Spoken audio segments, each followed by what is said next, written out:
अस्सलाम वालेकुम।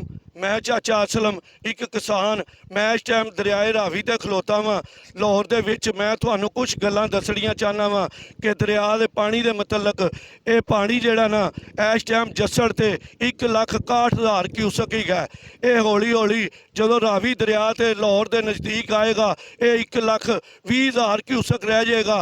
तो एडा परेशान होने की कोई लोड़ नहीं गी। जिन्ने भी मेरे भरा दरिया ते जां दरिया दे नज़दीक आबादियां ने उन्हां दा नुकसान एडा नहीं होएगा। क्यों इंडिया पानी वध भी छड़ सकदा सी।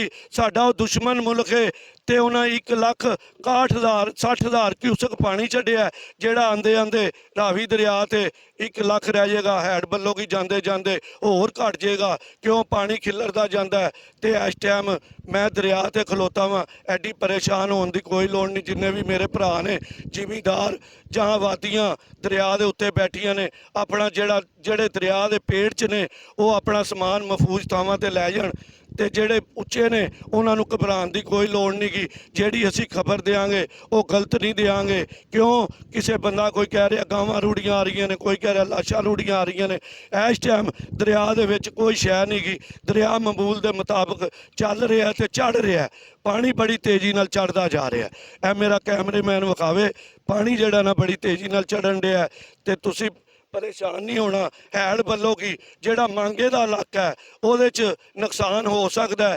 कि उतों हैड बल्लों की जो डाफर लगनी है पानी की वो मांगे नूं बैग मारनी है, शरकपुर नूं बैग मारनी है, उत्थे नुकसान हो सकता है। चाचा असलम जी गल कहेगा वो गलत नहीं होएगी। तुसी ए पानी का पानी जेड़ा ना तेज़ी नाल चढ़दा जा रहा है। जे मेरा कैमरेमैन है पानी विखावे ते हाँ जी पानी वेखो पानी बड़ी तेज़ी नाल चढ़दा पिया है। जिन्ने भी मेरे बंदे वेखण वाले ने जिथे जिथे सिंध हैदराबाद जिन्ने दरिया के कंढे ते बैठे ने मुल्तान तक ये पानी 1 लख क्यूसक रह जाएगा मुल्तान तक जांदे जांदे। जेड़े भी देख रहे ने वो ए मेरी वीडियो वेखण इहदे च अल्लाह के हुक्म नाल झूठ नहीं होएगा।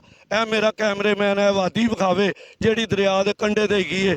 लोग किस तरह गरीब आवाम जेड़ी है इन्हां कंढियां ते आ गई है किराए तो ते गरीबी तो डरदे ते किराया नहीं लोग भर सकते लाहौर दे विच हैं जी। ए आके दरिया के कंढियां ते बैठे ने।